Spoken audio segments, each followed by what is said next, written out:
I'm Dr. Lyle Mason. As most of you, I think, probably know, I have strong feelings about abortion. And obviously this is a huge issue right now. Some of my feelings date back to my experiences as a physician in training. When I finished medical school, I went to the University of Oregon where I did my internship and residency training. When I got there for my internship, I did what was called a rotating zero, where we went through all the different areas of medicine that you might be interested in specializing in. And I started off in obstetrics.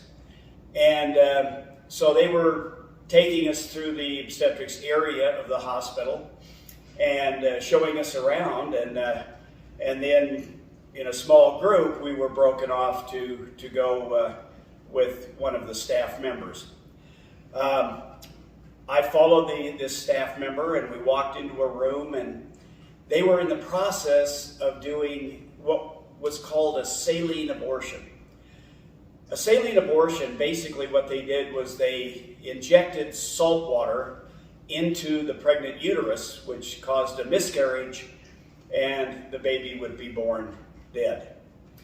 And I got there just as they were finishing this saline abortion.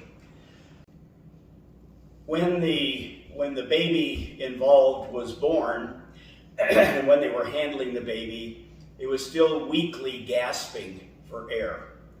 I voiced concern about that and wondered why something wasn't being done to resuscitate the baby, and I was told that that was normal and it wasn't anything that we needed to be worried about.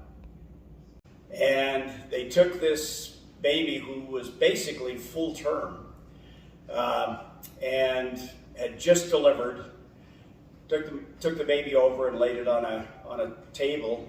And when I realized what had gone on and what was happening, I said, you know, I don't think I can be a part of this thing because of my ethical and moral objections to this kind of thing. And so they told me how to opt out, and so I went to the office there for the interns and had to sign a form saying that for ethical and moral reasons, I wished not to be included in those who took part in abortions. When you see something like that, it's hard to unsee it.